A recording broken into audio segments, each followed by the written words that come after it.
Menantu perempuan saya melayan barang-barang peninggalan arwah suami saya seperti sampah dan menampar pipi saya. Sebagai balasannya, saya merampas status VVIP pusat beli belah yang paling dibanggakannya dan memaksanya melutut di hadapan saya.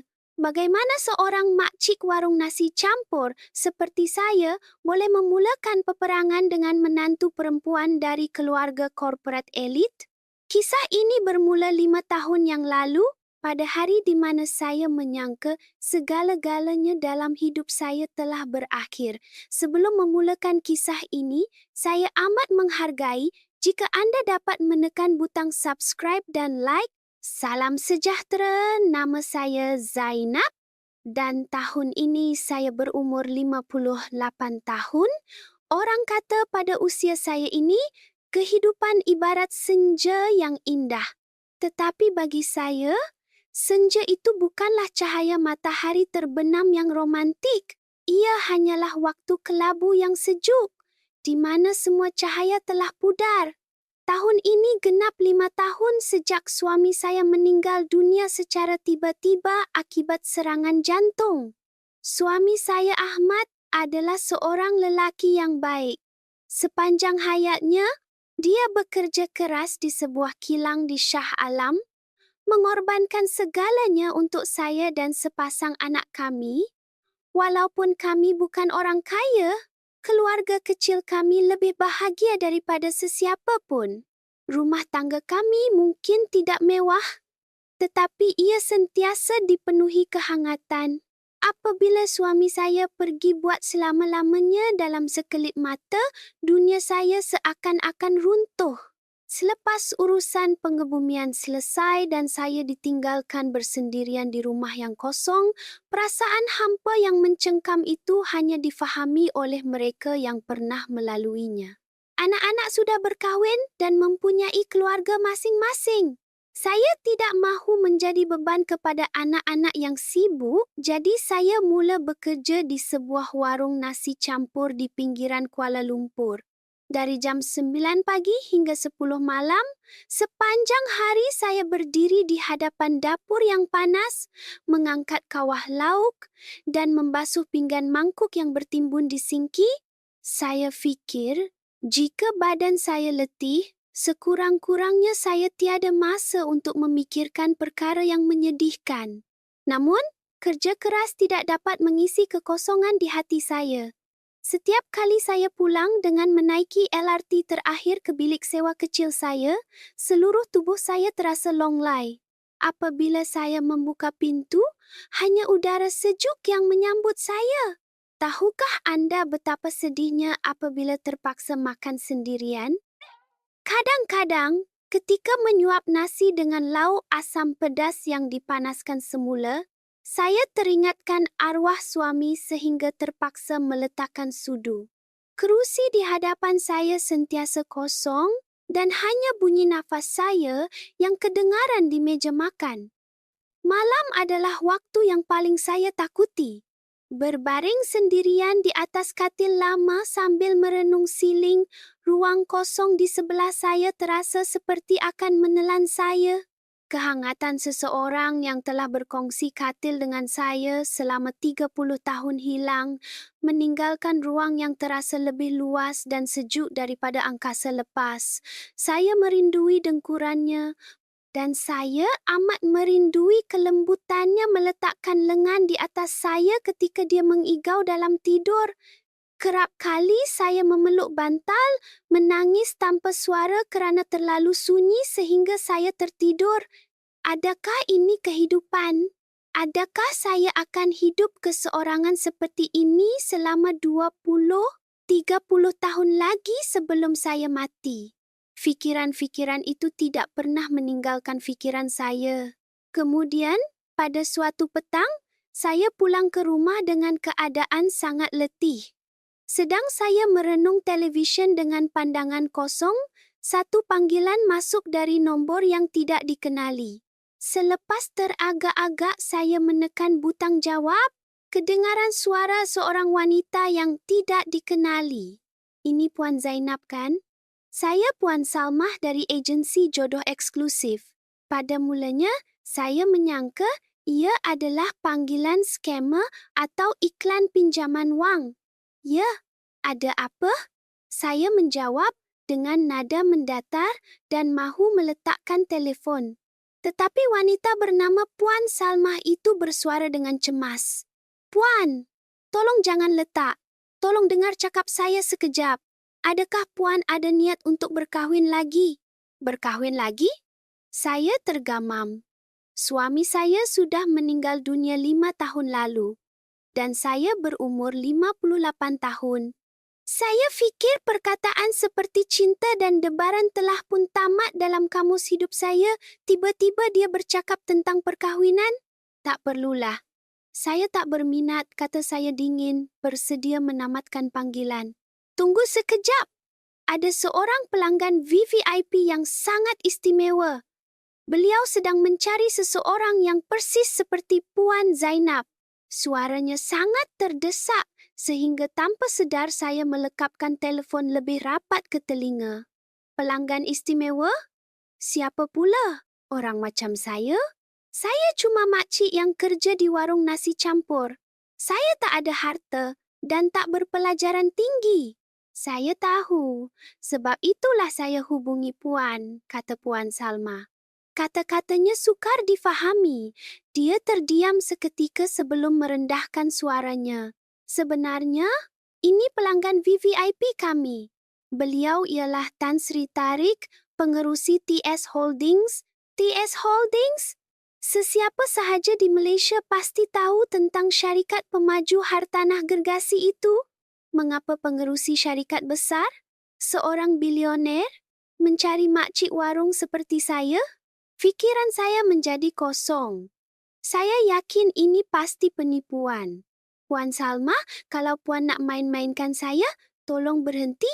Adakah saya nampak macam orang yang mudah ditipu? Bukan, Puan Zainab. Ini betul-betul Tan Sri sendiri yang menetapkan syaratnya. Beliau mahukan seorang wanita yang telah kehilangan suami selama beberapa tahun, mempunyai hati yang lembut dan memahami erti kesunyian. Bila saya lihat profil Puan, saya yakin Puan orangnya. Sebab itu saya beranikan diri hubungi Puan. Profil? Saya tidak terfikir pun untuk bertanya bagaimana dia tahu latar belakang saya. Perkataan Tan Sri terus berlegar-legar dalam fikiran saya. Bukankah orang kaya biasanya suka perempuan muda dan cantik? Kenapa mesti saya? Wan jumpa sajalah beliau dulu. Kalau Puan rasa tak sesuai, Puan boleh tolak. Wan Zainab, hidup Puan juga berhak kembali bersinar. Sampai bila Puan nak hidup kesunyian begini? Kata-kata terakhir Puan Salmah benar-benar menusuk kalbu. Sampai bila nak hidup kesunyian begini? Kata-kata itu bergema di telinga saya sepanjang malam. Betul juga. Hidup saya sudah cukup di bawah. Tiada apa yang akan jadi lebih teruk. Apa salahnya keluar makan sekali? Kalau tak jadi pun, saya tak rugi apa-apa. Keesokan harinya, dengan tangan yang menggigil, saya menelefon Puan Salmah dan bersetuju untuk berjumpa. Seminggu kemudian, buat pertama kalinya dalam hidup saya melangkah ke sebuah restoran Melayu mewah di KLCC. Saya memakai baju kurung yang paling bersih dari almari saya, tetapi berdiri di hadapan pintu restoran itu, saya berasa sangat kerdil. Tangan yang kasar setelah 30 tahun bergelut dengan kotoran minyak di dapur warung, wajah berkedut seorang wanita berusia 58 tahun di cermin. Adakah benar saya akan berjumpa dengan seorang Tan Sri korporat berusia 72 tahun? Semasa saya hampir berputus asa dan ingin berpatah balik, pintu terbuka dan seorang pekerja mengiringi saya masuk. Dengan langkah terketar-ketar, saya masuk ke bilik peribadi itu. Di situ, duduklah Tan Sri Tariq, tokoh yang selama ini hanya saya lihat di dada akhbar. Walaupun berusia 72 tahun, postur badannya tegap dan pandangan matanya tajam. Beliau memandang saya dan berkata dengan nada yang tenang, "Sila duduk, Puan Zainab." Pada waktu itu, Saya tidak tahu bahwa pertemuan ini akan mengubah hidup saya sepenuhnya, terutama sekali malam-malam saya. Mengapa Tan Sri berusia 72 tahun ini mahukan saya? Dan apakah perkara yang dimintanya setiap malam, bahkan 3 kali sehari? Jika Anda menyukai permulaan cerita ini, pastikan Anda menekan butang subscribe dan like supaya tidak terlepas kisah yang lebih mendebarkan. Tekan juga loceng notifikasi agar Anda menjadi orang pertama yang menonton video seterusnya. Sokongan Anda amat bermakna bagi saya. Terima kasih, Tan Sri Tarik. Tokoh hebat itu duduk di hadapan saya. Rasanya seperti saya mahu menyorok di bawah meja. Saya berasa sangat malu dengan keadaan diri saya. Namun, seolah-olah dapat membaca fikiran saya, beliau memecah kesunyian dengan suara yang lembut. Jangan gementar, Zainab. Saya pun gementar juga.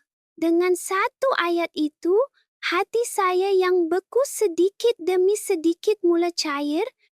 Tan Sri pun boleh rasa gementar rupanya. Hakikat bahawa dia juga manusia biasa seperti saya membuatkan saya berasa sedikit lega. Kami bertukar perkenalan dengan agak kekok. Beliau memberitahu bahawa istrinya meninggal dunia 10 tahun lalu dan beliau pernah tinggal bersama anak lelaki tunggal dan menantunya, namun sejak setahun lalu, beliau telah berpindah dan tinggal bersendirian. Di antara anak lelakinya yang sibuk menguruskan syarikat dan menantunya yang sering keluar untuk acara sosial golongan elit, Tan Sri sentiasa ditinggalkan keseorangan. Saya dapat merasai kesunyian yang mendalam dari matanya. Kesunyian yang sama seperti yang saya alami selama 5 tahun ini. Kenapa Zainab nak kahwin lagi? Soalan Tan Sri membuatkan saya terdiam. Sebab saya sunyi. Ayat itu hampir terkeluar dari mulut saya, tetapi entah mengapa sukar untuk saya mengucapkannya. Ia seolah-olah mendedahkan kelemahan terbesar saya. Saya cuma rasa agak sukar hidup bersendirian, jawab saya. Cuba menyembunyikan perasaan sebenar. Tan Sri mendengar jawapan saya dalam diam dan mengangguk. Saya pun begitu. Hidup bersendirian memang sukar. Lebih-lebih lagi pada waktu malam, kejujuran beliau membuatkan saya tanpa sedar membuka pintu hati saya. Betul, malam adalah waktu yang paling menakutkan. Berbaring sendirian di rumah yang kosong, bermacam-macam benda saya fikir sampai tak boleh tidur, kata saya. Sebaik sahaja saya menghabiskan ayat itu, Tan Sri memandang keluar tingkap seketika, mengeluh berat seolah-olah ingin membincangkan sesuatu yang sangat sukar. Beliau kemudian merenung tepat ke arah saya dan berkata, Zainab, awak mesti tertanya-tanya kenapa saya mencari wanita seperti awak, kan? Saya mengangguk tanpa bersuara. Sejujurnya, itulah perkara yang paling ingin saya ketahui. Mengapa beliau tidak mencari wanita muda yang cantik? Sebaliknya memilih makcik warung yang biasa seperti saya? Saya akan berterus terang. Awak mungkin akan terkejut dan menganggap saya orang tua yang pelik. Tan Sri menyusun kata-katanya. Bilik itu menjadi sunyi sepi buat seketika. Saya masih sangat sihat. Jauh lebih sihat daripada orang lain. Umur saya 72 tahun. Orang fikir bila dah sampai umur ni, semuanya dah berakhir. Tapi bukan untuk saya. Saya tidak terus memahami maksud kata-katanya. Saya cuma berfikir, baguslah kalau beliau masih sihat. Tetapi kata-kata beliau yang seterusnya benar-benar di luar jangkaan saya. Saya mahukan istri saya 3 kali sehari. Saya fikir saya tersalah dengar. Apa? 3 kali sehari? Seorang lelaki berumur 72 tahun? Saya sangat terkejut sehingga tidak dapat berkata-kata. Hanya mulut saya yang terlopong. Melihat reaksi saya, Tan Sri tersenyum kecil. Saya dah agak. Semua orang akan beri reaksi yang sama. Anak lelaki saya dan doktor peribadi saya pun tak faham. Tapi inilah hakikatnya. Nak buat macam mana? Ini bukan sesuatu yang saya boleh kawal. Saya keluh. Saya tidak pernah mendengar perkara seperti ini seumur hidup saya. Suami saya dulu pun mungkin hanya sebulan sekali atau 2 kali dan lama-kelamaan menjadi setahun sekali atau 2 kali. Saya sangka itulah kebiasaan bagi orang berumah tangga. Selama 10 tahun yang lalu hidup saya sangat sukar. Ditinggalkan istri dan hidup bersendirian memang menyakitkan. Tapi ketidakmampuan saya mengawal tubuh saya sendiri lebih menyeksakan. Jadi saya mahu mencari seseorang yang boleh memahami saya. Seseorang yang boleh berkongsi kesunyian ini. Seorang wanita yang hangat dan mampu menerima diri saya seadanya. Bukan orang yang datang demi harta atau status, tapi orang yang dahagakan kasih sayang dan sama sunyi seperti saya. Mata Tan Sri sangat serius. Di dalamnya, tersembunyi kesepian mendalam yang tidak pernah diceritakan kepada sesiapa selama berpuluh tahun. Melihat matanya, saya sedar. Lelaki ini juga membawa luka yang sama seperti saya. Dia adalah seorang lelaki yang tahu betapa beratnya beban kesunyian. Biarpun dia mempunyai wang yang melimpah ruah dan status yang tinggi, semua itu tidak dapat mengisi kekosongan tanpa seorang teman. Pada saat itu, semua prasangka saya terhadapnya lenyap. Dia bukan sekadar seorang tokoh korporat, tetapi hanyalah seorang lelaki sunyi seperti saya. Zainab, jangan rasa tertekan. Saya cuma mahu menunjukkan diri saya yang sebenar. Kalau awak rasa tak selesa, awak boleh bangun dan pergi dari sini. Saya faham. Saya berfikir sejenak, lalu perlahan-lahan membuka mulut. Tan Sri, saya juga sangat sunyi. Sangat-sangat sunyi. Apabila mendengar jawapan saya nampak sinar matanya bergetar. Hari itu, kami berbual lama.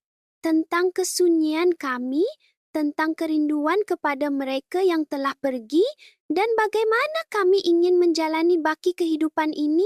Walaupun baru pertama kali berjumpa, hati kami bertaut dengan begitu mendalam. Dalam perjalanan pulang, saya berfikir, mungkin inilah yang dipanggil jodoh eksklusif. Pertemuan hati ke hati yang melangkaui usia dan darjat, mungkin inilah permulaan hubungan yang sejati. Saya memutuskan untuk perlahan-lahan membuka pintu hati yang telah tertutup selama 5 tahun. Walaupun saya tidak tahu apa yang menanti di sebalik pintu itu, saya tidak mahu hidup keseorangan lagi. Begitulah hubungan saya dan Tan Sri Tarik bermula. Pada mulanya, kami hanya keluar makan dan minum kopi sekali atau 2 kali seminggu. Namun, semakin kerap kami berjumpa, kami semakin jatuh cinta. Dan apabila sebulan berlalu, beliau melamar saya. Saya percaya pada keikhlasannya dan menerima lamaran itu. Tetapi ketika itu, saya langsung tidak menduga. Perkataan 3 kali sehari itu akan membawa impak yang bagaimana dalam kehidupan perkahwinan saya. Majlis pernikahan kami diadakan secara tertutup. Hanya Tan Sri, saya, anak dan menantunya serta anak-anak saya yang hadir untuk majlis akad nikah ringkas diikuti dengan makan malam bersama. Pada usia 58 tahun, memakai pakaian pengantin rasa agak memalukan dan Tan Sri juga tidak mahukan majlis yang gah. Dengan itu, dalam sekelip mata, makcik warung nasi campur ini berubah menjadi isteri kepada pengerusi TS Holdings. Hari pertama saya menjejakkan kaki ke banglo mewah Tan Sri di Bukit Tunku, saya berasa seperti berada di dunia lain. Taman yang luas dan rumah yang sangat megah membuatkan saya ternganga. Segalanya seperti mimpi. Di dalam rumah itu terdapat Mak Som, pembantu rumah, dan Pak Kasim, ketua pekerja. Mereka memanggil saya Puan Sri dan melayan saya dengan penuh hormat, tetapi panggilan itu terasa sangat kekok. Saya, yang sepanjang hidup menghidangkan makanan dan mencuci pinggan orang, kini dilayan bak permaisuri. Ia suatu yang sukar dipercayai. Tan Sri memegang tangan saya dengan erat dan berkata, "Mulai sekarang, ini rumah awak, Zainab. Anggaplah seperti rumah sendiri." Malam pertama perkahwinan tiba. Saya melangkah masuk ke bilik tidur utama dengan hati yang berdebar-debar. Bilik itu lebih besar dan mewah daripada suite hotel 5 bintang. Dari tingkap pemandangan malam bandaraya Kuala Lumpur terbentang seperti lukisan. Selepas mandi dan memakai pakaian tidur sutera yang lembut, debaran saya tetap tidak hilang. Bagaimanakah hubungan intim boleh berlaku dengan lelaki yang baru saya kenali sebulan lebih? Sedangkan dengan arwah suami yang hidup bersama selama 30 tahun pun, saya pernah berasa kekok. Lagipun beliau sudah berusia 72 tahun. Saya teringat kata-katanya semasa pertemuan pertama kami, tetapi sejujurnya saya masih separuh percaya. Saya hanya menganggap ia adalah cara yang keterlaluan untuk meluahkan rasa sunyinya. Tan Sri selesai mandi dan keluar. Beliau duduk perlahan-lahan di sebelah saya dan memegang tangan saya. Tangan saya yang menggeletar digenggam erat oleh tangannya yang besar dan hangat. "Gementar?" tanyanya dengan suara garau. Saya hanya mengangguk kecil. Saya pun, "Dah 10 tahun? Rasa kekok pula?" katanya, membuatkan hati saya berasa lebih tenang. Tan Sri tidak mendesak. Beliau hanya memegang tangan saya dan kami sama-sama merenung pemandangan malam di luar tingkap. Entah berapa lama masa berlalu, beliau perlahan-lahan merapati saya dan mengucup saya dengan lembut. Ciuman yang berhati-hati dan penuh kasih sayang. Saya memejamkan mata. Dan pada saat itu, saya sedar betapa saya mendambakan kehangatan seorang lelaki. Pelukan Tan Sri sangat bidang dan hangat. Di dalam pelukannya, deria saya sebagai seorang wanita yang telah lama mati kini kembali hidup. Kami menjadi satu dengan sangat semula jadi. Dan saya sedar bahawa tekaan saya sebelum ini sama sekali salah. Tan Sri bukan seperti lelaki tua berusia 72 tahun yang biasa. Tubuhnya mengejutkan saya sangat tegap dan bertenaga. Beliau lebih gairah berbanding arwah suami saya semasa berumur 30 kondan. Kami leka dalam pelukan satu sama lain sehingga tidak sedar berapa banyak masa telah berlalu. Setelah semuanya selesai, saya terbaring termengah-mengah di atas katil. Seluruh badan saya terasa lemah. Tetapi anehnya, saya berasa sangat gembira. Sel-sel dalam badan saya yang telah mati selama 5 tahun seolah-olah hidup semula, biar betul, bisik hati saya dengan rasa kagum. Begitulah malam pertama kami berlalu. Keesokan paginya, saya membuka mata merenung siling yang asing. Di sebelah saya, Tan Sri sedang tidur nyenyak. Saya cuba bangun dengan perlahan, tetapi beliau memeluk pinggang saya. "Nak ke mana?" tanyanya dalam keadaan mamai. "Nak siapkan sarapan." Sebelum saya sempat menghabiskan ayat, beliau menarik saya kembali ke katil dan berbisik di telinga saya. "Ada benda kita kena buat sebelum sarapan." Saya terkejut. Malam tadi kami dah lalui masa yang sangat hangat, pagi ni pun nak lagi. Tetapi pandangan matanya sangat serius. Pagi itu, kami kembali bersatu. Dan selepas makan tengah hari, ketika beliau sedang meneliti dokumen di bilik kerjanya, beliau memanggil saya, "Zainab, mari sini, duduk di atas riba abang." Saya yang tidak mengerti apa-apa menuruti arahannya. Dan kami sekali lagi berkongsi cinta yang membara. Waktu malam sebelum tidur pun sama. 3 kali sehari. Tepat 3 kali sehari. Saya benar-benar keletihan. Sebaik sahaja saya membaringkan badan di atas katil, saya terus tertidur mati. Hari berikutnya, Dan hari selepas itu rutinnya tetap sama. Pagi, tengah hari, dan malam. Seperti jadual yang telah ditetapkan, Tan Sri mahukan saya 3 kali sehari. Pada mulanya saya terkejut, kemudian saya cemas, dan selepas seminggu, saya mula rasa sedikit takut. Kalau berterusan begini, badan saya takkan mampu bertahan, tetapi peliknya, saya tidak membencinya. Malah, saya sedang merasai kebahagiaan sebagai seorang wanita yang saya lupakan selama 5 tahun. Malah, mungkin sesuatu yang saya tidak pernah rasa seumur hidup. Oh, inikah? Rasanya didambakan oleh seseorang dengan begitu mendalam. Saya sering berfikir sedemikian setiap kali berada dalam pelukannya. Namun, pada masa itu, saya masih belum tahu ribut yang sebenar dalam kehidupan perkahwinan yang tidak dijangka ini belum pun bermula. Apa yang menanti saya ialah pandangan serong yang lebih sejuk dan tajam daripada yang saya bayangkan. Kehidupan bersama Tan Sri penuh dengan kejutan setiap hari. Usianya yang 72 tahun langsung tidak membataskan keinginannya. Beliau menuntut tubuh saya 3 kali sehari, dan saya pula terus melebur dalam cintanya yang mendalam. Kesepian yang menghantui saya selama 5 tahun hilang seperti majis. Saya tidak lagi menangis bersendirian di rumah kosong.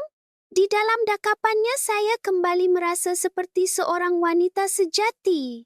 Namun, kebahagiaan indah ini tidak bertahan lama. Pintu masuk ke dunia korporat, golongan elit jauh lebih tinggi dan lebih dingin daripada yang saya sangkakan. Pada hujung minggu, ketika perkahwinan kami baru berusia 2 minggu, Tan Sri mengajak saya makan malam bersama anak dan menantunya. Ini adalah perjumpaan rasmi saya dengan keluarga mereka. Selama beberapa hari saya tidak dapat tidur lena memikirkan apa yang patut dipakai dan apa yang patut dicakapkan. Walaupun Tan Sri memujuk supaya saya menjadi diri sendiri, hati saya tetap bimbang. Bagaimana pandangan mereka terhadap saya, seorang bekas makcik warung? Lokasi perjumpaan adalah di sebuah restoran mewah di Kuala Lumpur. Apabila kami melangkah ke bilik VIP peribadi, seorang lelaki awal 40-an dan seorang wanita berpakaian sangat glamour sudah sedia menunggu. Mereka adalah anak Tan Sri, Dato' Farid dan isterinya Datin Sofia. Farid mewarisi ketampanan bapanya dan kelihatan sopan, tetapi ada aura dingin yang sukar digambarkan. Menantunya, Sofia, pula dihiasi barangan jenama mewah dari hujung rambut hingga ke hujung kaki. Sebaik sahaja melihat saya, dia terus memerhati saya dari atas ke bawah tanpa berselindung. Matanya penuh dengan rasa jijik dan penghinaan. Ucapkan salam. Ini isteri Papa, Puan Sri Zainab. Tan Sri memperkenalkan saya. Saya tersenyum kekok sambil menundukkan kepala. Apa khabar?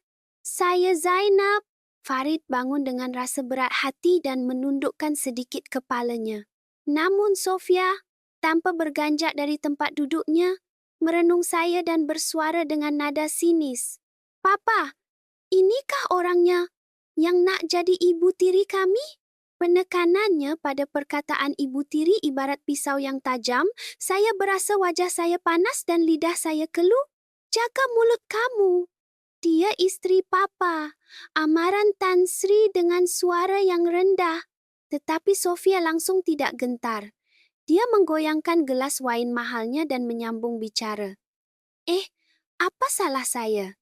Dengar cerita dia ni kerja di warung. Berani betul nak jadi Puan Sri di rumah kami dengan tangan yang pernah basuh pinggan mangkuk kawah warung tu. Hebat sungguh naik taraf sosial dia. Ilmu apa yang Puan guna sampai Tan Sri boleh terpikat ni, nak juga saya tahu. Serta-merta fikiran saya menjadi kosong. Jantung saya seakan-akan jatuh ke lantai. Tangan yang basuh pinggan mangkuk warung. Kata-kata itu menikam dada saya. Saya berasa sangat malu. Selama 30 tahun saya bekerja keras dengan titik peluh mencari rezeki yang halal, tetapi kini seluruh sejarah hidup saya dihina seolah-olah saya ini hina sangat. Sofia, cukup! Farid cuba menghalang istrinya, tetapi racun dari mulut Sofia tidak terhenti. Kenapa, bang? Salah ke apa ai cakap? Abang tahu tak apa orang luar duk mengata? Diorang kata Tan Sri Tarik dari TS Holdings sudah nyanyuk. Senang-senang kena jampi dengan perempuan entah dari ceruk mana. Papa, tolonglah sedar diri sikit. Agak-agak perempuan ni nakkan papa ke atau nakkan duit papa? Datin Sofia. Tan Sri menengking sambil berdiri, meja makan sehingga bergegar. Wajahnya merah padam menahan amarah. Siapa kamu berani nak hina isteri aku? Minta maaf sekarang. Tetapi Sofia langsung tidak berkelip. Sebaliknya, dia memandang saya dengan pandangan jijik dan berkata, "Kenapa saya nak minta maaf? Saya cakap benda yang betul." "Makcik, dengar sini baik-baik. Keluarga kami bukan tempat untuk orang macam makcik jejakkan kaki. Lebih baik makcik undur diri secara baik. Kalau berkeras nak tinggal, makcik cuma akan sakit hati." Saya tidak mampu lagi duduk di situ. Air mata saya hampir tumpah. Maafkan saya. Saya nak ke tandas sekejap. Saya bingkas bangun dan melarikan diri ke bilik air. Sambil membasuh muka dengan air sejuk, saya merenung ke cermin. Di dalam cermin itu terpantul wajah seorang wanita 58 tahun yang nampak selekeh sedaya upaya menahan air matanya. Saya mula berfikir mungkin kata-kata Sofia itu benar. Saya datang dari dunia yang berbeza dengan mereka. Tempat ini tidak sepatutnya saya idamkan. Apabila saya kembali, suasana di dalam bilik itu sangat tegang ibarat ais. Tan Sri duduk dengan wajah yang garang. Farid kelihatan serba salah, manakala hanya Sofia yang selamba memotong stik dagingnya. Saya tidak ingat bagaimana makan malam itu berakhir. Saya tidak tahu apa rasa makanan yang disuap. Apa yang saya mahukan hanyalah agar majlis itu cepat selesai. Dalam perjalanan pulang di dalam kereta, Tan Sri menggenggam tangan saya dengan erat, berkali-kali memohon maaf. "Abang salah nilai orang. Abang gagal didik menantu abang. Abang minta maaf sangat-sangat sebab biarkan hati sayang terluka." Saya menjawab, "Tak apa bang. Jangan risau, tetapi hati saya sudah hancur luluh." Malam itu, Tan Sri memeluk saya. Seperti biasa, beliau menyentuh saya dengan penuh semangat, tetapi hati saya terasa sangat berat. Dalam dakapannya, terngiang-ngiang suara Sofia di telinga saya. Tangan yang basuh pinggan mangkuk warung, perempuan dari ceruk mana entah. Kata-kata itu merebak seperti racun dalam jiwa saya. Saya sedar bahawa cinta Tan Sri sahaja tidak cukup untuk menembusi tembok besar ini. Diskriminasi daripada seorang menantu golongan korporat jauh lebih kejam daripada yang saya sangkakan. Baru 2 minggu berlalu, bagaimana saya mahu bertahan dalam neraka realiti ini pada masa akan datang? Penghinaan Sofia meninggalkan parut yang dalam. Selama beberapa hari saya tidak lalu makan dan kerap mengalami mimpi ngeri pada waktu malam. Tan Sri berasa kasihan melihat keadaan saya, namun harga diri yang telah hancur bukan mudah untuk dipulihkan. Saya ibarat burung yang terkurung dalam sangkar emas, semakin lama semakin pendiam dan murung. Aku tak layak berada di sini. Pemikiran itu terus menghantui saya. Tan Sri yang sangat memahami perasaan saya telah memanggil anak dan menantunya untuk makan malam di rumah pada hujung minggu berikutnya. Saya enggan menyertai mereka, tetapi kerana ketegasan Tan Sri, saya terpaksa akur. Kali ini, Mak Som telah menyediakan hidangan Melayu tradisional yang lazat. Semasa makan, suasana sunyi sepi. Sofia masih menayangkan wajah sombongnya, manakala Farid asyik memerhatikan riak wajah bapanya dan isterinya. Kesunyian dipecahkan oleh Tan Sri. Beliau meletakkan sudunya perlahan-lahan dan merenung tajam ke arah menantunya. Sofia, ada benda Papa nak cakap pasal kelakuan kamu hari itu. Sofia meletakkan gelas minumannya dan berpura-pura terkejut. Ya, Papa. Kenapa? Jangan nak berlakon depan Papa. Kamu ingat Papa tak tahu apa yang kamu dah buat pada isteri Papa? Suara Tan Sri sejuk bak ais. Wanita ini sekarang adalah isteri Papa, Puan Sri T.S. Holdings. Dan yang paling penting, orang yang Papa cintai. Berani kamu hina orang kesayangan Papa? Tangan yang basuh pinggan warung? Kamu tahu tak betapa jujur dan sucinya tangan tu mencari rezeki? Wajah Sofia bertukar pucat. Dia memandang suaminya meminta pertolongan, tetapi Farid menundukkan kepalanya kalah dengan aura dominan bapanya. Barang-barang branded yang kamu pakai, kereta mewah yang kamu pandu, segala kemewahan yang kamu nikmati sekarang kamu lupa dari mana datangnya? Semua tu datang dari duit syarikat Papa. Dan Papa yang bina syarikat ini dengan titik peluh Papa sendiri. Papa tak pernah salah menilai orang. Siapa kamu nak nilai dan pijak isteri pilihan Papa? Tan Sri bangun dan menghampiri saya. Beliau memeluk bahu saya dengan lembut. Wanita ini Zainab adalah orang yang Papa cari seumur hidup Papa untuk menemani sisa hidup ini. Kalau kamu berdua tak hormat dia sebagai isteri Papa, sebagai ibu kamu, Papa juga takkan anggap kamu sebagai anak. Terutamanya kamu, Sofia. Kalau sekali lagi kamu kurang ajar dengan isteri Papa, Papa takkan berdiam diri. Ingat, Papa boleh tarik balik semua kemewahan yang kamu ada dan campak kamu ke jalanan. Amaran Tan Sri sangat tegas. Tiada siapa berani membantah. Sofia menggigit bibir. Wajahnya merah menahan marah, tetapi dia tidak berani bersuara. Sejak hari itu, Sofia tidak berani menghina saya secara terang-terangan di hadapan saya. Namun jelingan matanya tetap sinis dan dia menyembunyikan cemburu serta kebenciannya dari pandangan kami. Tindakan Tan Sri sangat menyentuh hati saya.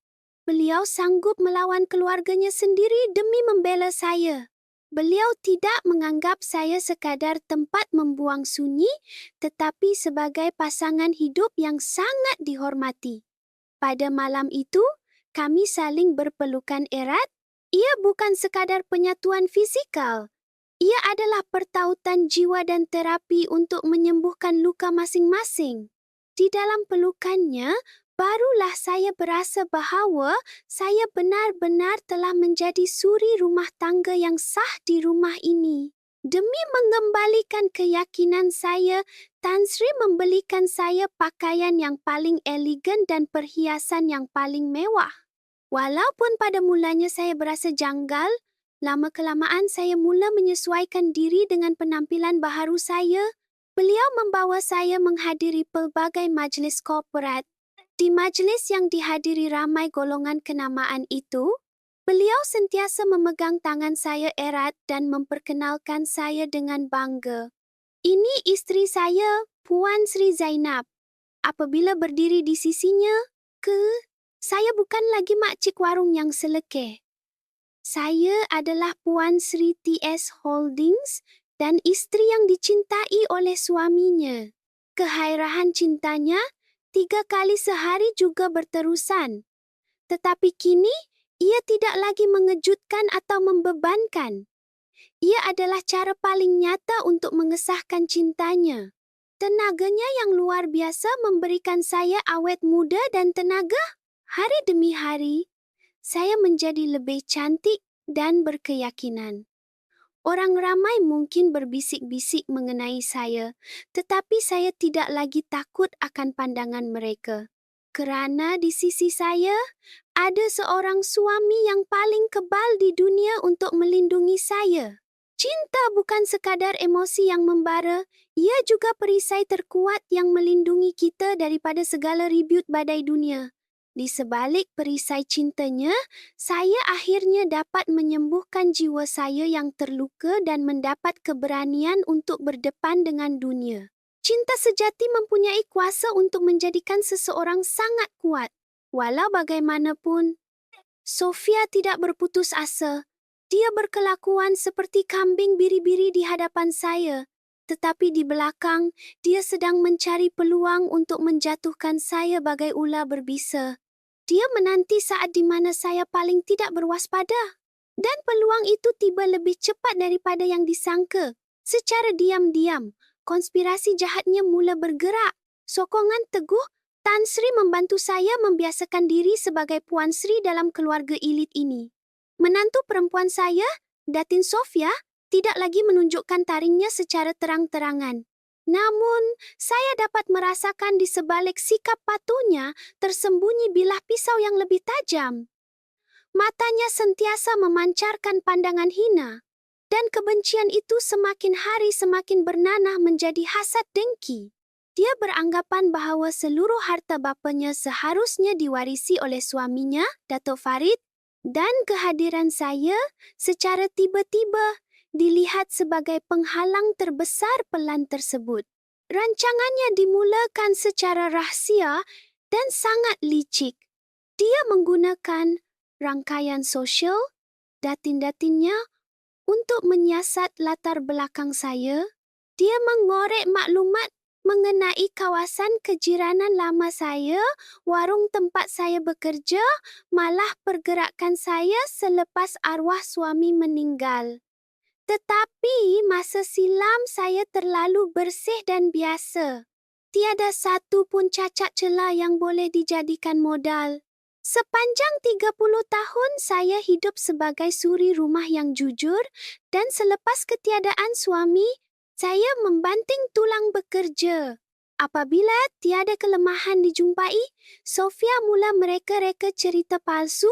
Apabila dia menghadiri majlis minum petang bersama isteri-isteri ahli perniagaan, dia dengan sengaja menyebarkan khabar angin yang sangat jahat. You all tahu tak pasal ibu tiri I tu? Rupa-rupanya dia tu bukan calang-calang orang. Masa kerja warung dulu pun dia memang ligat dengan jantan. Dengar cerita duit insurans arwah suami dia pun dia habiskan berfoya-foya, kata Sofia. Uish, ye? Tak nampak macam tu pun. Alah, rambut sama hitam, hati lain-lain. Papa I tu baik sangat, lurus bendul. Sebab tu dia senang kena tipu dengan perempuan pisau cukur tu. Dengar cerita tiap-tiap malam perempuan tu perah tenaga Papa I. Nak bagi Papa I cepat matilah tu supaya dia dapat bolot harta. I risau betul fikir pasal kesihatan Papa sampai tak boleh tidur malam. Kabar angin itu terbang pantas bagai ditiup angin.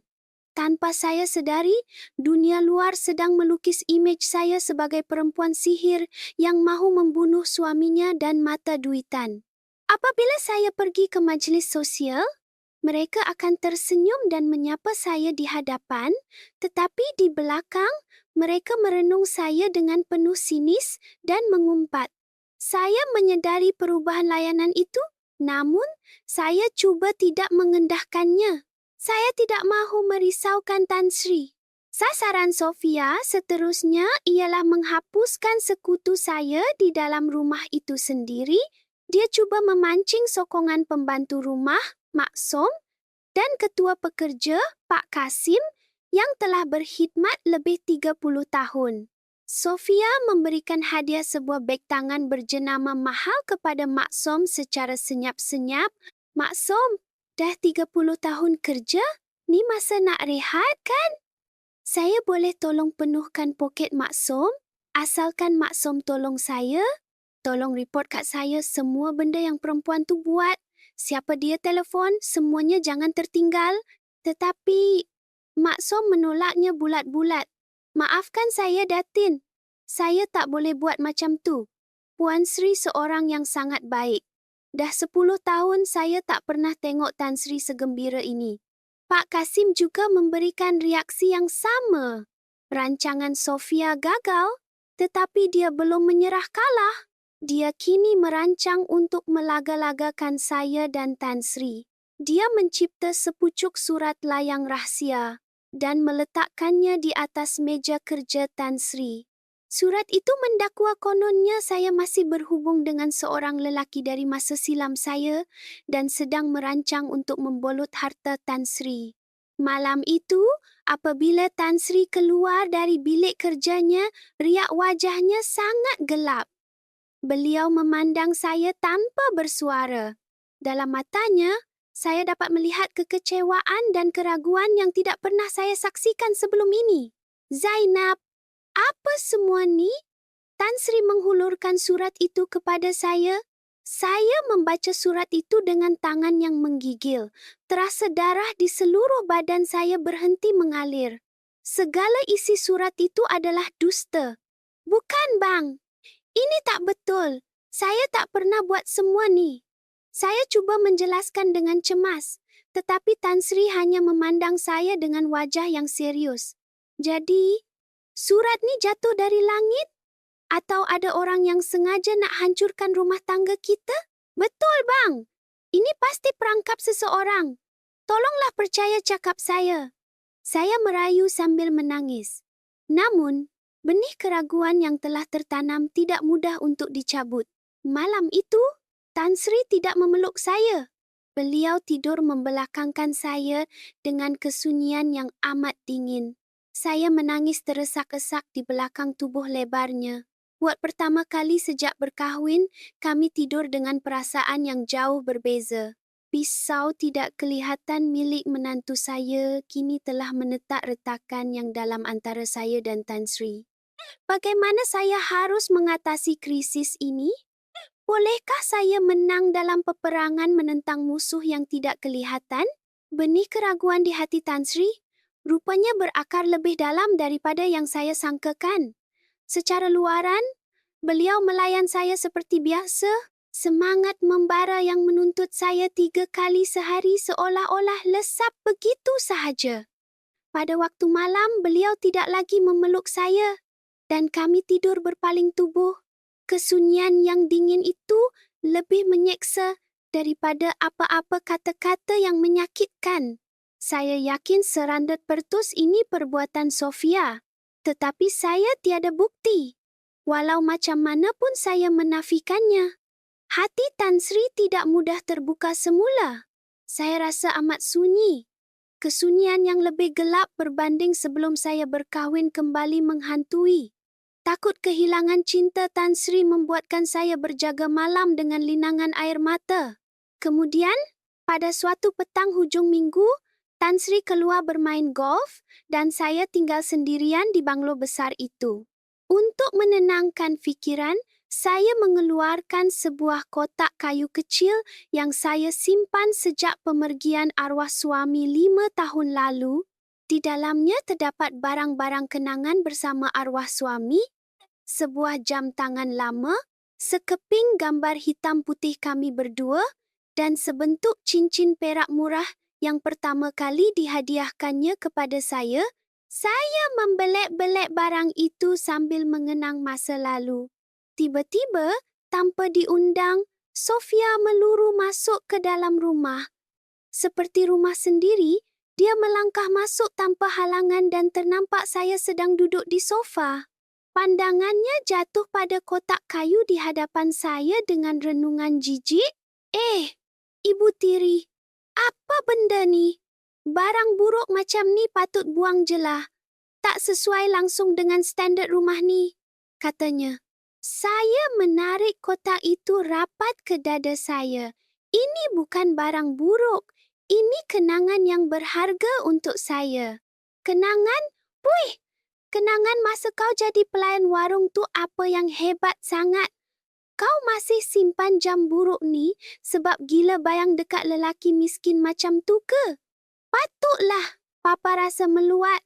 Siapa nak bagi hati dekat perempuan yang masih terikat dengan masa silam miskin dia? Kata-katanya sungguh menghiris hati. Tambahan pula, apabila dia menghina arwah suami saya, kesabaran saya benar-benar hilang. Cukup! Jangan berani kau hina arwah suami aku macam tu. Suara saya bergetar. Tetapi Sofia hanya tersenyum sinis dan melangkah ke arah saya. Dengan kasar, dia merampas kotak kayu dari pelukan saya dan menterbalikkannya ke lantai. Jam lama, gambar, dan cincin itu jatuh berterabur di atas lantai marmar sejuk. Pergi buang sampah ni semua. Macam mana kau berani bawa masuk barang jantan mati tu dalam rumah ni? Saya hilang pertimbangan. Saya melutut di lantai, mengutip satu persatu peninggalan arwah suami saya dengan air mata yang mengalir laju. Kau memang melampau, jerit saya. Apa yang melampaunya? Aku cuma cakap benda betul. Makcik, sedar sikit diri tu. Tempat makcik bukan di sini. Berambus dari rumah ni. Dia menjerit sambil menarik lengan saya dengan kasar. Lepaskan aku. Kau yang patut keluar dari sini. Saya meronta dan menjerit kembali. Pada ketika itulah, pang! Satu bunyi tamparan yang kuat bergema, diikuti rasa kebas dan panas yang membakar di pipi saya. Sofia telah menampar saya. Saya terkejut besar dan terus terduduk. Pipi saya berbahang dan telinga saya berdengung. Namun apa yang lebih sakit adalah hati saya. Maruah kehidupan saya selama 30 tahun mencari rezeki halal serta kenangan suci bersama arwah suami telah dipijak lumat oleh perempuan muda yang sombong ini. Ia sungguh mematahkan semangat saya. Berani kau nak lawan aku? Kau sedar tak kau tu siapa? Sofia bernafas kencang sambil menjegilkan matanya, seolah-olah masih belum berpuas hati. Saya merenungnya dari bawah. Walaupun air mata masih mengalir, pandangan mata saya tidak lagi diselubungi kesedihan atau ketakutan. Pada saat itu, saya dapat rasakan sesuatu yang sangat keras dan kuat bangkit dari dalam diri saya. Aku takkan biarkan diri aku dipijak lagi. Aku takkan benarkan barang berharga aku dihina lagi. Tamparannya pada hari itu memusnahkan segala rasa tidak berdaya dan kasihan pada diri sendiri yang membelenggu saya beberapa minggu kebelakangan ini. Saya menyapu air mata dan berdiri perlahan-lahan. Dengan suara yang dingin dan tenang, saya berkata, Datin Sofia, kau baru sahaja buat kesilapan yang sangat besar. Melihat pandangan mata saya, Sofia tersentak sebentar. Dia seakan dapat menghidup perubahan dalam diri saya. Tetapi semuanya sudah terlambat. Dia telah terpijak ekor harimau yang sedang tidur. Kini, peraturan permainan telah bertukar. Saya bukan lagi insan lemah yang hanya bertahan. Kini masa untuk saya menjadi pemangsa, mempertaruhkan segalanya untuk melawan balik. Saya akan merampas benda yang paling disayanginya, ego kesombongannya, dan menghancurkannya berkeping-keping. Tamparan Sofia memutuskan tali kesabaran terakhir yang lama tertidur di dalam diri saya. Kesakitan dari tangannya pada pipi saya tidak setanding dengan penderitaan akibat penghinaan ke atas maruah diri dan arwah suami saya. Saya bukan lagi wanita lemah yang hanya tahu menangis. Saya mengutip sisa peninggalan arwah suami dan menyimpannya kembali ke dalam kotak. Dengan tekad yang bulat di wajah, saya menunggu kepulangan Tan Sri pada lewat malam itu. Bila Tan Sri nampak bekas merah berbentuk tangan di wajah saya, beliau amat terkejut. Zainab, kenapa dengan muka awak ni? Siapa yang buat? Suaranya bercampur baur dengan amarah dan kerisauan. Saya menceritakan segalanya, bermula dari fitnah yang direka oleh Sofia, surat layang itu, sehingga kepada serangan dan penghinaan yang berlaku hari ini. Semasa mendengar cerita saya, wajah Tan Sri berubah tegang dan tangannya digenggam erat sehingga menggeletar. Berani dia naik tangan pada isteri aku? Kemarahan Tan Sri memuncak. Beliau hampir sahaja mahu menelefon menantunya untuk memakinya. Namun, Saya perlahan-lahan menahan lengannya. Bang, tunggu sekejap. Marah je tak cukup. Budak tu takkan sedar langsung apa salah dia. Dia mungkin fikir dia yang mangsa. Kita kena bagi dia rasa sakit. Kesakitan kehilangan perkara yang paling penting buat dirinya. Pandangan mata saya lebih dingin dan tegas daripada sebelum ini. Tan Sri menatap saya dengan pandangan yang seakan tidak mengenali saya sebentar, tetapi kemudian mengangguk tanda faham. Awak nak abang buat apa? Abang akan jadi pedang awak. Malam itu, kami merancang pembalasan untuk Sofia. Apakah benda yang paling berharga baginya? Ia bukanlah sekadar wang atau barangan mewah.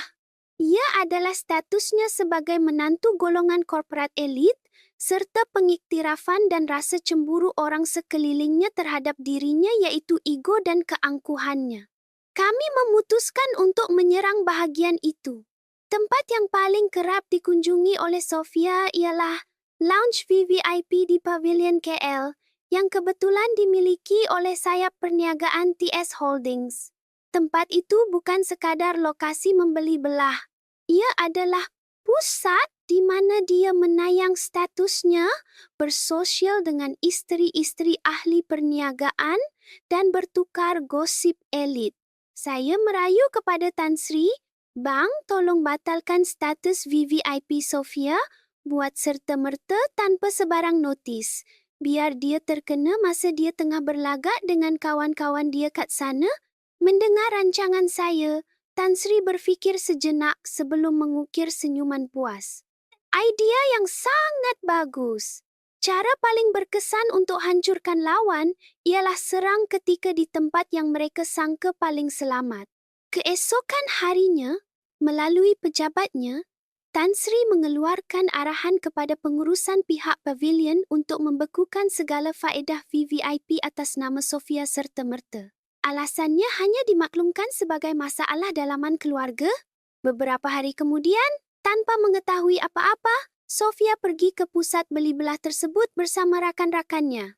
Dengan hidung yang tinggi mendongak, dia melangkah gah menuju ke lounge VVIP.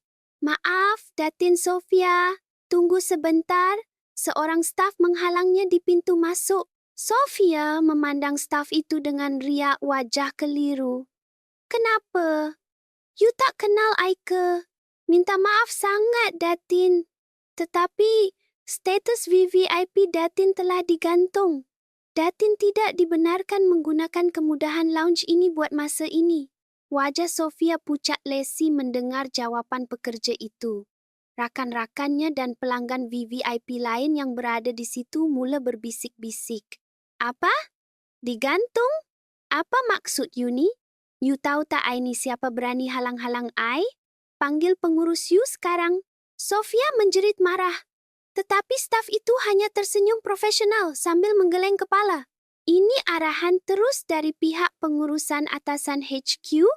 Kami tak boleh buat apa-apa. Maafkan kami. Pada saat itu, mata semua orang di dalam lounge terarah kepadanya. Dalam renungan bercampur simpati dan sindiran itu, Sofia merasai penghinaan dan rasa malu yang belum pernah dialaminya seumur hidup. Gelaran menantu korporat elit yang dijaganya bagai nyawa hancur berkecai di hadapan semua orang. Itulah retakan pertama pada keangkuhannya. Dan ini hanyalah permulaan. Saya tidak akan berhenti sehingga dia sedar kesilapannya dan melutut di kaki saya. Selepas dimalukan secara terbuka di lounge VVIP Pavilion, Sofia tenggelam dalam rasa terkejut. Baginya, status VVIP bukan sekadar faedah. Ia adalah pingat yang membuktikan darjat sosialnya. Kehilangan status itu seumpama dijatuhi hukuman mati di kalangan golongan elit. Rakan-rakannya mungkin berpura-pura simpati di hadapan, tetapi di belakangnya mereka mula mengejek dan meminggirkannya. Ada masalah dengan mentua dia Kut? Apa benda salah besar yang dia buat sampai Tan Sri bertindak macam tu? Pelbagai spekulasi dan umpatan mengekang hidupnya. Sofia pulang ke rumah dengan penuh kemarahan dan merengek sambil menangis kepada suaminya, Datuk Farid. Ini semua salah perempuan tu. Apa yang makcik warung tu dah hasut papa sampai papa sanggup buat I macam ni? Bang, you pergilah jumpa papa sekarang. Suruh dia pulihkan balik status I. Tetapi reaksi Farid sangat dingin. Dia sudah pun mengetahui kisah sebenar daripada bapanya. Bukan you ke yang cari pasal? Macam mana you boleh angkat tangan dekat orang tua? Papa tak ambil tindakan lebih dari ni pun you patut bersyukur. Bang, you ni sokong siapa sekarang? Perempuan tu datang nak kikis harta kita je tahu tak? Puan Sri langsung tak hairan dengan harta papa. Sebelum kahwin pun dia dah sign surat perjanjian tolak harta pusaka. Bukan ke you sendiri yang kahwin dengan I? Sebab gila harta papa. Bidas Farid dengan tajam, membuatkan Sofia terdiam 1000 bahasa. Dia terdesak menyedari suaminya sendiri tidak menyebelahinya. Namun, dia masih enggan mengakui kesilapannya. Dia tekad untuk berjumpa Tan Sri dan membantah sendiri. Keesokan petangnya, dia merempuh masuk ke banglo tanpa notis. Papa, kenapa papa buat I macam ni? I ni menantu rumah ni? Macam mana papa boleh malukan I depan orang ramai? Jeritnya ke arah Tan Sri dan saya yang sedang duduk di ruang tamu. Tan Sri merenungnya dengan pandangan beku. Malu? Kamu terima balasan atas perbuatan jijik kamu sendiri, itu kamu panggil malu? Apa salah saya? Kamu masih tak tahu lagi apa salah kamu? Tan Sri menjerkah lantang. Kamu tampar isteri papa, kamu hina arwah suami dia. Lepas tu kamu tak sedar salah kamu. Perempuan tu yang cari pasal dengan I dulu. Sikap angkuh kamu dah melangit. Tan Sri mengeluh berat. Buat pilihan sekarang, sama ada kamu melutut minta maaf dengan isteri papa dengan ikhlas sekarang juga, atau kamu keluar dari keluarga ni buat selama-lamanya. Sofia terkejut dengan amaran tegas Tan Sri. Matanya seakan tidak percaya memandang silih berganti antara saya dan Tan Sri. Perkataan cerai tidak pernah ada dalam rancangan hidupnya. Kehilangan gelaran datin menantu TS Holdings sama seperti kehilangan nyawa baginya. Papa, kai tolonglah. Saya minta maaf. Suaranya mula menggeletar, tetapi Tan Sri tetap berkeras. Jangan minta maaf kat papa. Orang yang patut kamu minta maaf bukan papa, tapi wanita di sebelah papa ni. Sofia teragak-agak sebentar. Egonya tidak membenarkan dia melutut. Tetapi akhirnya, dia tiada pilihan selain tunduk pada realiti. Dia berjalan perlahan-lahan ke arah saya. Dengan wajah penuh kehinaan, dia melutut di kaki saya. Puan Sri, maafkan saya. Saya yang salah. Tolong maafkan saya. Air matanya menitis. Tetapi saya tahu, tiada sekelumit pun keikhlasan dalam air matanya. Itu bukan tangisan penyesalan, sebaliknya air mata kekalahan dan kehinaan meratapi nasibnya sendiri. Saya merenungnya dari atas dengan dingin dan berkata, saya tak akan terima permohonan maaf kamu. Sebab kamu masih tak tahu apa salah kamu yang sebenarnya. Bukan, saya tahu, saya tak patut biadab. Angkat tangan kat orang tua. Salah? Kamu tak tahu? Kesalahan sebenar kamu adalah tidak menghormati kehidupan seseorang dan kenangan berharganya. Hati kamu yang angkuh tu yang musnahkan segala-galanya. Saya menyuruhnya bangun. Kemudian saya berpaling kepada Tan Sri. Bang, berilah hukuman padanya. Hukuman yang boleh ajar dia sedar kesilapan dia sendiri. Sejak hari itu, ujian berat bermula buat Sofia. Tan Sri membekukan semua kad kreditnya dan merampas kunci kereta mewah yang dipandunya. Setiap pagi, dia diwajibkan datang ke banglo untuk menolong Mak Som membuat kerja-kerja rumah. Dia terpaksa mengelap lantai, mencuci tandas dan mencabut rumput di taman. Bagi wanita yang tidak pernah membiarkan setitik air pun mengotori tangannya, tempoh ini umpama neraka. Tetapi inilah proses yang wajib dilaluinya untuk membuang kesombongannya dan belajar menghormati kehidupan orang lain. Dan dalam proses tersebut, hati suaminya, Dato' Farid, juga mula berubah perlahan-lahan. Hukuman mentua buat Sofia berterusan.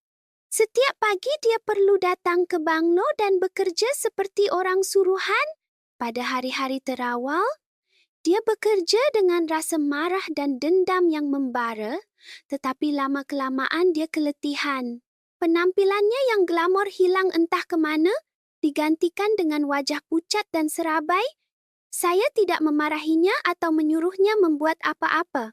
Saya sekadar mendiamkan diri, memberikannya masa untuk merenung kesalahannya, tetapi perubahan terbesar berlaku kepada suaminya, Farid. Pada awalnya, dia kasihan melihat penderitaan istrinya, tetapi tidak berani melawan keputusan bapanya. Namun, setelah melihat keadaan istrinya yang pulang keletihan setiap petang, dan membandingkannya dengan ketenangan dan wibawa saya yang semakin terserlah, Farid mula memikirkan sesuatu. Pada satu malam, Tan Sri terlewat pulang kerana ada perjumpaan bisnes. Selepas waktu pejabat, Farid datang menemui saya di banglo. Sofia sudah pun pulang lebih awal setelah selesai kerjanya. Dia duduk di hadapan saya dan memulakan bicara dengan sedikit berat. Puan Sri, ada sesuatu yang saya nak cakap. Dia tidak lagi melayan saya dengan kekok. Pandangan matanya penuh dengan rasa hormat. Kebelakangan ni, saya nampak Papa sangat gembira. Selama 10 tahun ni, saya tak pernah nampak Papa senyum dan setenang ni. Semuanya berkat Puan Sri. Saya agak terkejut dengan luahannya yang tiba-tiba, tetapi saya setia mendengar. Sejujurnya, kena. Saya minta maaf. Pada awalnya, saya salah sangka pada Puan Sri. Bila dengar cerita dari Sofia, saya ingat Puan Sri cuma nak kikis harta Papa. Maafkan saya. Dia menundukkan kepala dengan ikhlas. Tapi bila saya perhatikan, saya tahu Puan Sri bukan orang macam tu. Sebaliknya, kami terutama Sofia yang sebenarnya pandang Papa sebab duit dia semata-mata. Kami tak pernah cuba nak faham betapa sunyinya Papa selama ni. Suaranya penuh dengan rasa bersalah yang mendalam. Sejak Puan Sri datang, rumah ni kembali hangat. Ada bunyi gelak tawa Papa, bau masakan yang sedap. Rumah ni kembali, rasa macam rumah. Terima kasih Puan Sri. Ucapan ikhlasnya membuatkan hati saya tersentuh. Terima kasih Farid. Puan hargai sangat pandangan kamu tu. Sejak hari itu, Farid kerap datang berbual dengan saya. Dia meluahkan masalah syarikatnya serta berkongsi kenangan masa kecilnya bersama Tan Sri. Saya menjadi pendengar setianya, kadangkala menyelitkan nasihat yang membina. Kami mula saling memahami dan menjadi seperti satu keluarga yang sebenar. Nampaknya dia menemui kehangatan kasih sayang seorang ibu daripada saya yang tidak pernah dirasainya selama ini. Kebenaran sentiasa mempunyai kekuatan untuk bersinar dengan sendirinya. Walaupun tanpa dipaksa atau dipujuk, apabila kita memantau dan memahami dengan hati, perlahan-lahan kita akan mengerti. Hubungan keluarga bukan sahaja berdasarkan pertalian darah, tetapi ia terbina utuh melalui proses saling memahami dan melindungi sebegini. Namun, satu orang berubah tidak bermakna semua masalah selesai. Semasa Farid mula membuka hatinya kepada saya, Sofia yang sudah tersepit di hujung tanduk sedang menyediakan serangan jahat terakhir. Apabila dia menyedari suaminya sendiri sudah berpaling tadah, dia merancang satu perjudian berbahaya untuk menterbalikkan keadaan. Kebencian yang mekar di hatinya kini meluru ke arah kehancuran yang tidak boleh berpatah balik. Merasa dikhianati apabila Farid sendiri membelakanginya, Sofia diserang panik yang melampau. Ketakutan bahawa dia akan benar-benar diceraikan dan dihalau sehelai sepinggang mula menghantui dirinya. Kebenciannya terhadap saya kini sampai ke kemuncak. Kalau perempuan tu tak ada, kalau dia hilang, semua akan kembali normal. Dia yakin dengan sepenuh hati bahawa sayalah punca segala penderitaan ini. Ibarat tikus yang tersepit akhirnya menggigit kucing, Sofia mula merancang satu serangan terakhir untuk menukar situasi. Sasarannya menjadikan saya kelihatan seperti wanita yang curang. Dia mengupah penyiasat persendirian untuk mengekori saya 24 jam. Tetapi rutin saya terlalu membosankan. Hanya duduk di rumah, ke pusat beli belah, atau kadang-kadang berjumpa rakan sebaya. Lelaki dalam hidup saya hanyalah Tan Sri seorang. Apabila rancangan mengintip tidak membuahkan hasil, Sofia mencipta satu rancangan yang lebih berani dan berbahaya. Dia memutuskan untuk menggunakan bekas teman lelakinya. Lelaki itu dahulunya adalah pelakon teater jalanan yang miskin dan pernah menumpang kekayaan Sofia. Sofia menawarkan sejumlah wang yang besar kepadanya.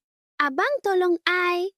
Kalau abang buat apa yang I suruh, I akan bagi abang duit yang cukup untuk abang hidup senang. Rancangannya sangat licik. Dia tahu kafe di Bangsar yang sering saya kunjungi dan waktu kebiasaan saya berada di sana.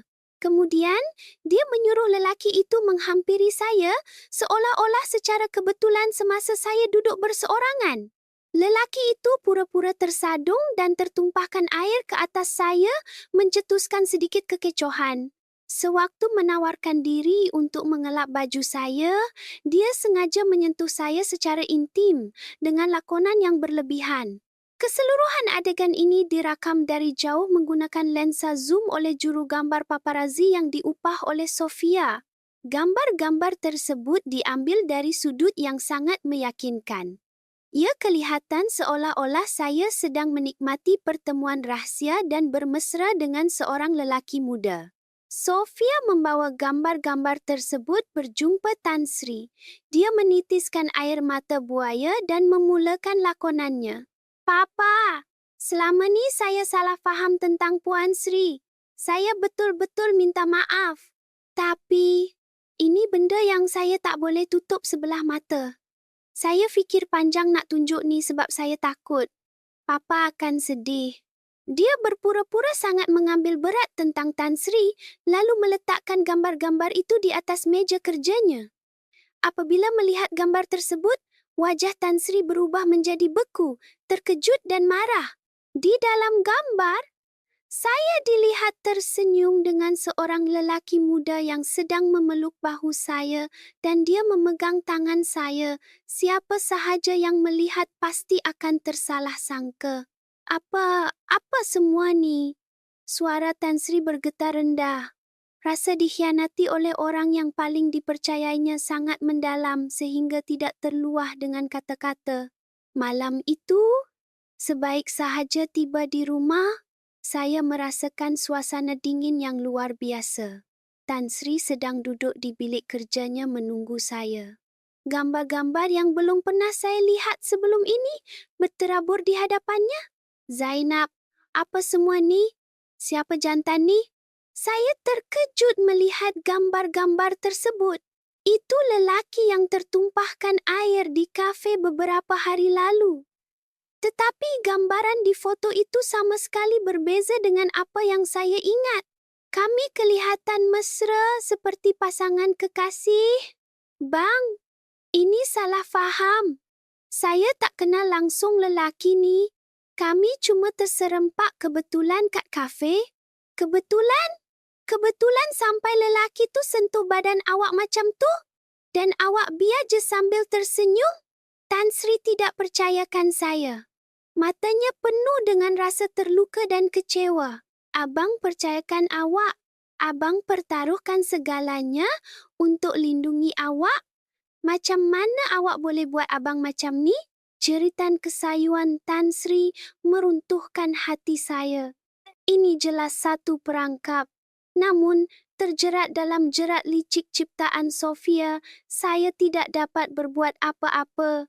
Walaupun kebenaran cuba saya laungkan, kata-kata saya kedengaran seperti alasan murah berdepan gambar bukti itu. Kepercayaan kami hancur lebur dan sekali lagi saya ditolak ke tebing curam.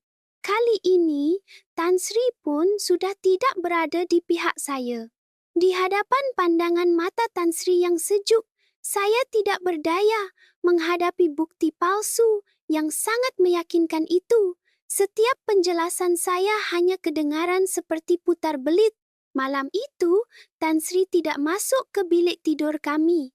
Beliau menghabiskan malam di atas sofa di bilik kerjanya, dan tiada sepatah kata pun diucapkan antara kami. Seluruh rumah itu dipenuhi kesunyian yang mencekik. Sofia seolah-olah menikmati situasi ini, berlakon menjadi menantu Mitali menjaga bapa mentuanya di hadapan saya. Saya sangat tertekan. Adakah semuanya akan tamat begini? Tetapi saya enggan mengalah. Saya tak boleh hilang segalanya akibat fitnah. Ketika itulah, satu tangan dihulurkan kepada saya oleh orang yang tidak disangka-sangka. Dato' Farid. Dia merasakan ada sesuatu yang tidak kena dengan kelakuan istrinya. Secara senyap-senyap, dia berjumpa saya dan berkata, "Puan Sri, saya percayakan Puan Sri, ini mesti kerja Sofia. Saya akan tolong cari kebenarannya." Kata-kata Farid ibarat cahaya dalam kegelapan buat saya. Kami bekerja sama untuk merungkai kebenaran kejadian tersebut. Farid menggunakan rangkaian pengaruhnya untuk menyiasat identiti lelaki di dalam gambar. Dia dapati lelaki itu adalah bekas kekasih Sofia. Dan baru-baru ini terdapat kemasukan wang berjumlah besar ke dalam akaun banknya. Lebih daripada itu, dia berjaya mendapatkan rakaman CCTV di kafe Bangsar dan klip video dari kotak hitam kereta di sekeliling kawasan itu. Bukti-bukti tersebut jelas menunjukkan bahawa seluruh insiden itu telah dirancang dan dilakonkan oleh Sofia dengan teliti. Bukti resit bayaran kepada juru gambar paparazi juga turut ditemui. Pada hari semua bukti dikumpul, Farid memanggil bapanya dan Sofia untuk bersemuka. Di situ, Farid membongkarkan segala-galanya. Dia mengeluarkan satu persatu bukti bagaimana Sofia merancang menjatuhkan saya dengan mengupah bekas teman lelakinya dan juru gambar. Setelah semua kebenaran didedahkan, wajah Sofia berubah pucat lesi dan dia tidak berani mengeluarkan sebarang bunyi. Apabila mendapat tahu perkara sebenar, Tan Sri dilanda kejutan dan kemarahan yang luar biasa. Rasa bersalah kerana telah mencurigai istrinya sendiri bercampur dengan kemarahan terhadap kejahatan menantunya menjadikan wajahnya merah padam. Dengan tangan yang menggigil, beliau menghampiri saya dan menggenggam erat tangan saya. "Zainab, tu! Abang minta maaf sebab ragu-ragu dengan awak. Tolong maafkan abang. Orang tua ni memang bodoh." Beliau merayu memohon ampun dengan ikhlas. Saya membalas genggamannya sambil menitiskan air mata kerana saya faham kelukaannya. Saya tidak berdendam. Tan Sri kemudian berpaling kepada Sofia. Matanya memancarkan kedinginan dan ketegasan yang tak tertandingi. "Kamu bukan lagi menantu keluarga ini. Farid, buat pilihan. Cerai dengan perempuan ni dan kekal sebagai anak papa atau keluar dari rumah ni selamanya dengan dia." Amaraan Tan Sri adalah kata putus terakhir. Farid memandang wajah istrinya seketika. Di wajah Sofia, tiada penyesalan atau rasa bersalah, yang ada hanyalah amarah kerana rancangannya gagal total. Melihat riak wajah itu, Farid akhirnya membuat keputusan muktamad. "Papa, saya akan ceraikan dia. Saya pun dah tak sanggup hidup dengan perempuan macam ni lagi." Suaranya sangat tegas. Dia bukan lagi hamba kepada cinta istrinya. Sebaliknya, dia telah lelah dengan sikap tamak dan penipuan wanita itu. Akhirnya, Farid memutuskan untuk membebaskan dirinya daripada belenggu ini. Pukulan terakhir Sofia akhirnya membawa kepada kemusnahan dirinya sendiri. Segala kemewahan yang dipertahankannya dengan penuh angkuh terlepas dari genggamannya bagai pasir ditiup angin. Pengumuman penceraian daripada Farid menandakan tamatlah segalanya. Akhirnya, Sofia menerima balasan atas perbuatan jahatnya dan dihalau keluar sehelai sepinggang dari rumah itu. Selepas ketiadaannya, banglo itu kembali aman damai. Ketegangan yang menyesakkan nafas hilang, diganti dengan suasana hangat yang memenuhi segenap penjuru rumah. Walaupun terpaksa melalui kepahitan penceraian, Farid kelihatan lebih tenang dan lega. Dia mempelajari erti sebenar sebuah keluarga. Dan kini dia menjadi seorang anak serta tonggak kekuatan buat saya dan Tan Sri. Oleh kerana rasa bersalah dan bersyukur, Tan Sri mencurahkan kasih sayangnya kepada saya jauh lebih mendalam berbanding sebelum ini. Sambil memegang tangan saya, beliau menyerahkan kuasa penuh urusan rumah tangga kepada saya. Zainab, sekarang segalanya dalam rumah ni adalah milik awak. Awak adalah Puan Sri sebenar keluarga ni. Saya tidak lagi berasa kerdil atau gementar. Setelah bersama-sama melalui badai ujian, cinta kami berdua menjadi lebih kebal dan keyakinan dalam diri saya turut utuh. Saya kini bersedia memikul tanggungjawab di sebalik gelaran Puan Sri TS Holdings dengan hati terbuka. Mestilah, rutinan 3 kali sehari cinta Tan Sri masih diteruskan tanpa gagal. Namun, kini ia bukan lagi satu bebanan atau kejutan bagi saya.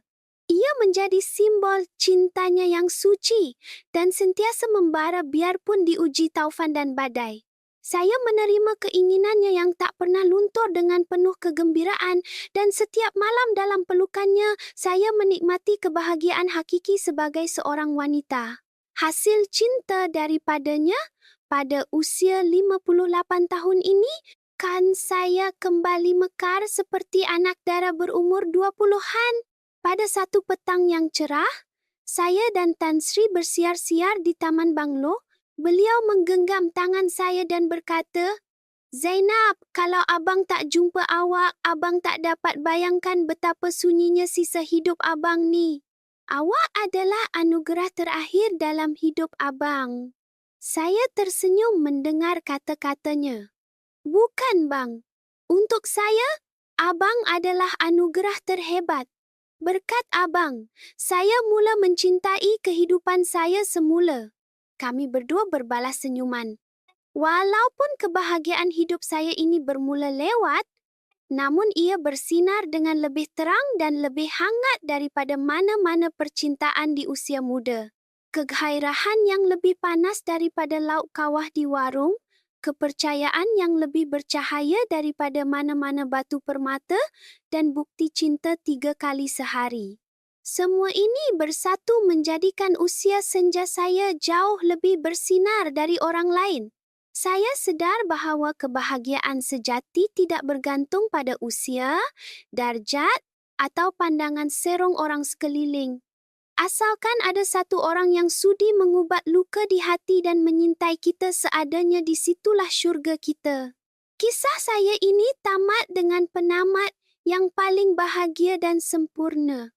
Begitulah kisah Puan Sri Zainab ditutup dengan penamat yang bahagia, walaupun dengan tangan kasar yang pernah mengangkat pinggan mangkuk di warung, keberaniannya untuk menentang prejudis, golongan atasan dan berjaya merampas kembali hak cinta, dan kebahagiaannya memberikan tamparan emosi yang sangat hebat kepada kita yang hidup di hari ini. Apakah pendapat anda setelah mendengar kisah ini? Pada saya, cerita ini bukan sahaja merungkai pergelutan hidup seorang wanita, malah ia memberikan kita nilai-nilai berharga yang boleh memperkayakan lagi erti hidup kita. Pertama sekali, keberanian Puan Zainab yang tidak gentar memulakan langkah baharu pada usia 58 tahun. Masyarakat seringkali mengikat kita dengan nombor umur seolah-olah ia satu rantaian, Dah tua-tua ni nak buat apa lagi? Pemikiran sebeginilah yang sering menutup pintu potensi kita. Tetapi, melalui kisah Puan Zainab, dia bertanyakan kepada kita, adakah bahagia itu ada had umurnya?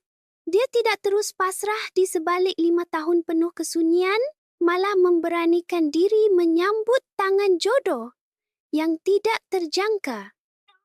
Perkataan sudah terlambat mungkin adalah pembohongan terbesar yang kita cipta semata-mata kerana kita takut akan perubahan. Seperti Puan Zainab, tidak kira berapa banyak sisa masa kita perlu ingat bahawa hari ini adalah waktu yang paling muda untuk kita mulakan semula hidup kita. Cerita ini juga membuatkan kita merenung lebih jauh tentang erti cinta sejati. Jika menantunya, Sofia, menjadikan perkahwinan sekadar tiket untuk naik taraf sosial dan bermegah dengan harta, Puan Zainab dan Tan Sri Tariq melihat hubungan ini sebagai satu tempat berteduh dan mengubati kesunyian. Cinta yang sebenar tidak lahir dari barangan kemas yang mahal atau status sosial, tetapi dari rasa ingin memahami kelukaan satu sama lain, menghormati diri mereka seadanya, dan kepercayaan yang kukuh untuk saling melindungi daripada prejudis dunia. Cinta yang dipamerkan oleh Tan Sri Tariq bukanlah semata-mata nafsu fizikal. Sebaliknya, ia adalah penghargaan dan penghormatan terdalam terhadap seluruh jiwa dan kepribadian wanita itu. Bukankah ini satu nilai terpuji yang patut kita pelihara dalam perhubungan kita? Mestilah realiti kehidupan bukanlah seseindah kisah dongeng. Jalan hidup Puan Zainab dipenuhi ranjau fitnah, cemburu dan prejudis. Tetapi, setiap kali dipijak, dia menjadi lebih kebal dan menggunakan kebenaran sebagai senjata terkuat untuk membuktikan dirinya. Proses ini mengingatkan kita tentang kebenaran yang ringkas tetapi maha hebat. Keikhlasan pasti akan menang akhirnya.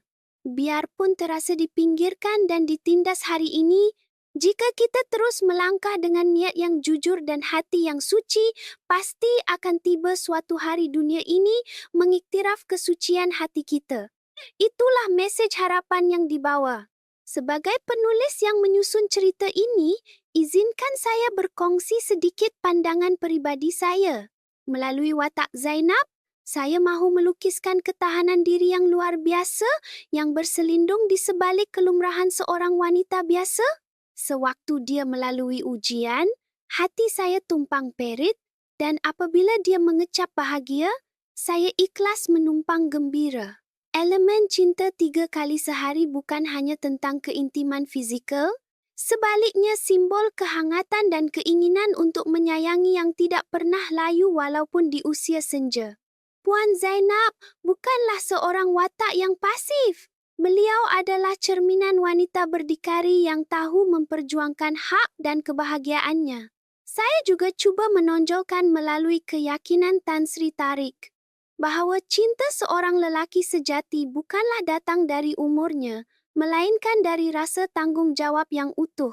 Watak Datin Sofia merupakan simbol kepada rasa angkuh dan curiga yang tersembunyi dalam diri kita, manakala Datuk Farid melambangkan potensi ke arah perubahan dan keinsafan manusia. Kesimpulannya, pengajaran yang ingin saya sampaikan daripada semua watak ini ialah, tanpa mengira berapapun usia kita, setiap insan berhak dicintai dan kita perlukan keberanian untuk mengejar kebahagiaan kita sendiri. Betapa tulusnya kehangatan seseorang boleh mencairkan dunia sejuk seseorang yang lain. Itulah yang saya rasakan sewaktu menulis karya ini. Sila ambil maklum bahawa cerita ini dihasilkan sepenuhnya atas tujuan teladan dan pengajaran moral tanpa ada kena-mengena dengan sesiapa yang masih hidup atau yang telah tiada. Kesemua elemen di dalam cerita ini adalah fiksyen dan digubah bagi menyuntik inspirasi positif buat para penonton. Saya harap kisah pada hari ini sedikit sebanyak meninggalkan kesan di hati anda. Adakah Anda juga mempunyai cerita pribadi Anda sendiri yang tersimpan kemas? Kongsikan pendapat dan fikiran bernilai Anda di ruangan komen. Kata-kata Anda mungkin boleh menjadi ubat penawar dan sumber inspirasi yang besar kepada orang lain. Jangan lupa untuk menekan butang subscribe dan like untuk terus menyokong saluran ini agar kami dapat menghasilkan lebih banyak cerita berkualiti. Tekan juga ikon loceng notifikasi agar Anda tidak terlepas cerita-cerita menyentuh hati seterusnya. Terima kasih.